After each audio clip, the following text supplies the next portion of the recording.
afternoon. Welcome to session 51 of the Rousseau Report, Perception versus Reality. It seems there's a great deal of misinformation across all industries today, business jet markets included. A lot of forward-looking statements being made, projections, and of course, following the political landscape, a fair amount of lies. Just recently, a colleague forwarded this forecast: 10,307 pre-owned transactions over the next 5 years. I'm not sure about this one because the numbers that I'm looking at tell a different story, which I'm going to show you in a minute. So this may be a little pie in the sky, no pun intended. Another one, new business jet deliveries projected to hit 8,500 over the next 10 years. Now these are business jets, not turboprops, not single-engine fixed-wing aircraft or helicopters.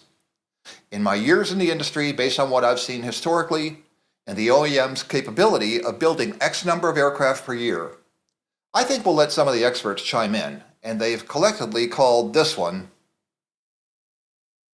As always, we're going to take a look at some of the reasons why these numbers are out of the ballpark. So let's look at some of the facts, and then you be the judge. As a primer, the majority of newly designed business jets, clean sheet designs now, are generally built to replace older classic designs. One of the fundamentals that keeps our new business jet sales going year over year. By way of example, the G500 that replaced the G450 has delivered 134 aircraft to date, which equates to 27 per year, and the 450 saw a production rate of 25 aircraft per year. The G280 replaced the G200, and the models turned out 23 and 20 aircraft per year, respectively. And new models create demand for the next best thing, whereas OEMs that use the same type certificate over and over, such as the Challenger 300, 350, and 3500, are simply regurgitating the same model year over year with STCs, and after the new smell goes away, there's little to be desired, and sales wane or stagnate. This can better be illustrated with the legacy 450 Praetor 500. Same fuselage, empennage, engines. However, the 500 has a longer winglet to boost its performance. But in the process, you can confuse the market similar to what Bombardier did with the Challenger 605, 650. They delivered 26 Challenger 650s at its peak in 2018, compared to 15 last year and only 5 in the first half of 2024. This compares to 45 605s delivered in 2008. Are buyers getting tired of old designs? As a side note, the Praetor 500 is picking up market acceptance and will see an increase in deliveries with a recent NetJet order. Let's continue with new business jet deliveries, keeping in mind that those delivered currently were generally ordered 12 to 24 months prior, and although these numbers reflect deliveries across a wide spectrum of models, they do not include converted airliners and a couple of VLJ models. The peak year for new aircraft deliveries was 2019, which had a record 662 business jets delivered into service, about 25% shy of the projected 850. In each subsequent year, entry into service ranged from 507 to 612, with 264 delivered thus far in the first half of 2024. If we average the last 9 years of new deliveries, we come up with just under 600 per year, which now puts us about 30% under the 850 number. We'll return to this chart in a moment, but first let's break down the totals further by model. Embraer had a phenomenal year in 2023, delivering 73 Phenom 300s at an average price point of $11 million. Conversely, Gulfstream delivered 62 G650s in 2018 and again in 2019. Now think about that. At roughly $66 million per aircraft. That's amazing. And there were 0 sold to fractional providers, all end users. I've circled the Global 7500 simply as a means of comparison and to support the earlier statement that regurgitating a fuselage can impede sales as new buyers look for the latest in clean sheet designs. With that said, the Global 7500 does have new GE engines, a new wing, and larger windows than those found on the 6000 series. And within 2 years of entering service, Bombardier delivered 46 aircraft at roughly $72 million each. Now circling back to the claim of 2,061 pre-owned transactions per year, let's look at the data displayed earlier. But first, let's try to determine how many business jets are in service today. And this includes the older Lear 30 series, Falcon 20s, and other dig this, 55-year-old aircraft such as the HansaJet, to which you're probably asking, what the hell is a HansaJet?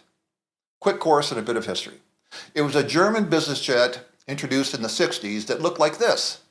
And yes, the wing looked like it was installed backwards, and it was so heavy they had to put fuel tanks on the wingtips to achieve a 1,000 nautical mile range. And because there were so few built, if you need a part, visit your local graveyard. Realistically, I believe there are probably 22,000 purpose-built business jets in service today. And each year, more of the 1970s and 80s vintage aircraft are reaching end of life. I mentioned in a recent session that 50 of the 200 G4s built between 1986 and 1992 have been written off.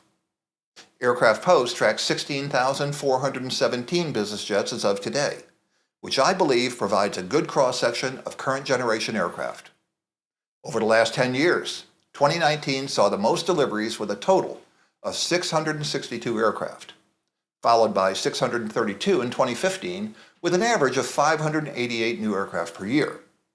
Keep in mind, even with the advanced manufacturing techniques that most OEMs employ, they only have so many employees and so much real estate to enable them to deliver the number of aircraft they currently do.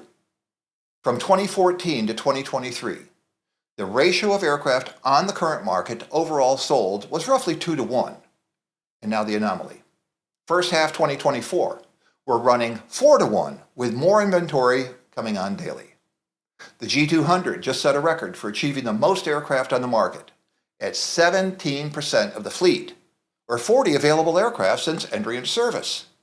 Great cabin and engines. However, the Proline avionics are no longer supported by the OEM. Based on recent sales, they show 1 sale in May and 0 in June. The absorption rate to sell all 40 aircraft on the market is, interestingly enough, 40 months. So what's going to happen to the G200? We can look at ask prices in 2021, and compared to the ask price range today, we're easily 25% on the high side. In order to stimulate sales, ask prices need to be under $5 million for this airplane. The PC-24 is a fairly new business jet that entered service in 2017. It also just recorded the highest number of available aircraft since entry into service, showing 18 available. But what's really interesting is more than half of the aircraft on the market are 2020 year models and newer, with just a few hundred hours, which I believe is tied to the dismal global economy, as well as individuals that purchased aircraft during the pandemic and realized the high cost of ownership, which can better be seen by the increased inventory year over year since 2022. And as we look at sales since the beginning of the year, we now have a 37-month absorption rate, provided no further aircraft come on the market. The CJ3 Plus is another light jet model that's showing more than 50% of the available aircraft having just a few hundred hours total time in fairly recent year models. Its sibling, the CJ4, also set a record for having the most aircraft on the market since entry into service, showing 30 aircraft, with almost half of those being 2020 year models and newer, and all of these late model aircraft are certainly having an impact on new aircraft sales. Now let's stop for just a moment. A few months back, AircraftPost examined the corollary between ask price and average selling price over the last 6 months, specific to a year model. Now most of us are aware that ask selling prices are on the decline, which beckons the question, why would you put the ask price higher than where it's been selling? It sends a horrible message, which I'll show you in a minute. And now that you're armed with all this great intelligence, you may be thinking, this only affects small jets. The Falcon 2000 Easy is just shy of setting a record for the most pre-owned aircraft on the market since entry into service. And sales are dismal, at best showing 1 pre-owned sale in May and 0 in June. On the opposite end of the spectrum, the G650 is about to hit a record number on the market not seen since 2020. As a side note, the G700 is replacing the 650. And I would venture to say some owners will be replacing their 650, which will only add to the inventory debacle. The one saving grace would be 550 owners who would replace their aircraft with a pre-owned 650. Now let's go back to pricing. And for this example, we're going to use a couple of aircraft in the ultra long range category. The top chart shows aircraft that have their ask prices above where they've actually been selling over the last 6 months, and well above their depreciated value, or ACPV. And also look at the days on the market. Now in the chart on the bottom, we show aircraft ask prices that are in line with ACPV, and that's where they should be if you're going to sell the airplane. Here's an example of a super mid-sized model, where all but one of the ask prices is realistic based on where they've been selling. One is even asking more than what the aircraft costs new. When I have an opportunity to speak to brokers about pricing, a common response is, "That's what the owner wants." Well, in reality, no buyer cares what the owner wants, and the reason is most patient buyers understand market pricing, and they're simply not going to pay an inflated price. What should we expect near term?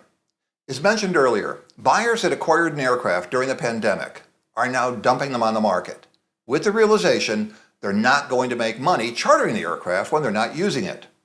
And aircraft are very costly to own. When I see an older aircraft in the under $5 million category, I look to see when it was purchased. And a great majority were acquired just in the last 3 to 4 years when prices were run up well above value, and now they want to come out of the aircraft for the price they paid. Not going to happen to a depreciating asset. And as I see current year models come to market, that generally indicates a poor global economy. So stand by, we'll keep you in touch. I'm Dennis Rousseau for the Rousseau Report. Thanks for tuning in.